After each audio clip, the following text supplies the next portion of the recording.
India has ended its 41-year wait for the hockey medal at the Tokyo Olympics. They beat four-time champions Germany in 5-4 in a nail-biter of a bronze medal match on Thursday to win their first Games medal since the 1980s Moscow Olympics. Simranjit Singh scored two field goals, while Harmanpreet Singh and Hardik Singh scored from penalty corners. India went 3-1 down and then came back to level 3-3, all in the second quarter. Rupinder Pal Singh converted a penalty stroke which gave India the lead and completed their comeback, after which Simranjit scored their fifth goal. This is India's fourth bronze medal at the Olympics. They last won a bronze in the 1972 Munich Olympics. India are the most successful teams at the Olympics in men's hockey with 8 gold medals. India were looking down and out when they went 3-1 down in the 24th minute as relentless Germany piled pressure on the 8th time champions. However, India kept their eyes open for counter-attacking opportunities.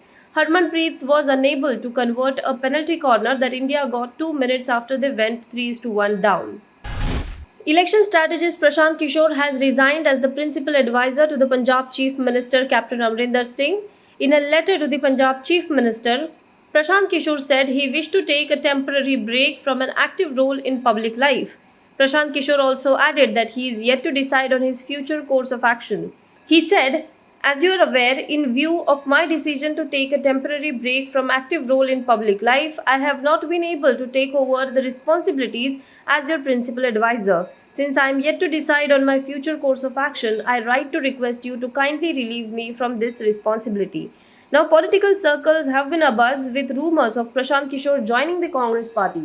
Prashant Kishore's meeting with Congress leader Rahul Gandhi and Priyanka Gandhi Vadra last month set off these speculations.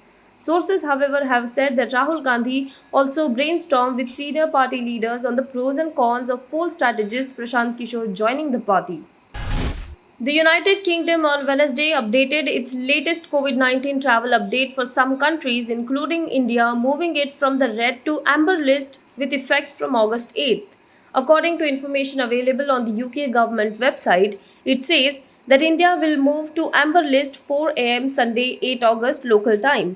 Apart from India, other countries shifted to the amber list are Bahrain, Georgia, Mexico, United Arab Emirates and Qatar, and the French overseas territories of Reunion and Mayotte. Under the legal rules for countries on the amber list, passengers must undertake a COVID-19 test before and after arrival in England. You must take the test in the 3 days before you travel to England. On your arrival in England, you must quarantine at home or in the place you are staying for 10 days. Also, you must take a COVID-19 test on or before day 2 and on or after day 8, it said.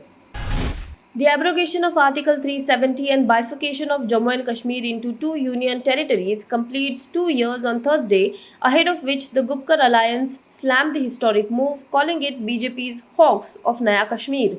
The People's Alliance of Gupkar declaration on Wednesday said that the hawks of BJP's Naya Kashmir is a joke now, as people have started questioning the August 2019 move to strip Kashmir of its special status. The Gupkar alliance has said that we shall not succumb but continue our struggle in defense of our rights using every opportunity through peaceful and legal means.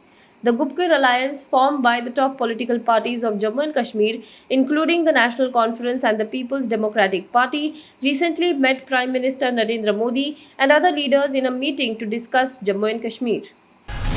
The Delhi government has criticized the Lieutenant Governor for holding a meeting on COVID-19 directly with the officials behind the back of an elected government.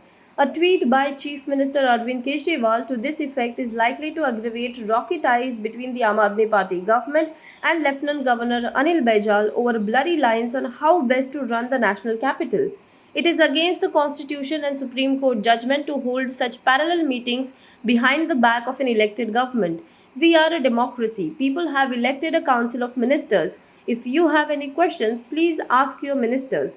Avoid holding direct meetings with officers. Let us respect democracy, sir, Kejriwal replied to a tweet by Lieutenant Governor's office showing photos of him meeting Delhi officials over the COVID-19 situation. The Kejriwal government has been particularly offended by an amended law on governing the national capital, which cleared parliament in March this year, as in its view The Government of National Capital Territory of Delhi Amendment or GNCTD Act gave more powers to the Lieutenant Governor, the centre's representative in Delhi, compared to the city's elected government.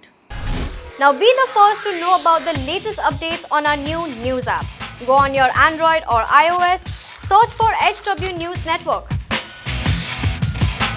Download our app, choose the language you prefer to get updates in, and be up to date with the latest news.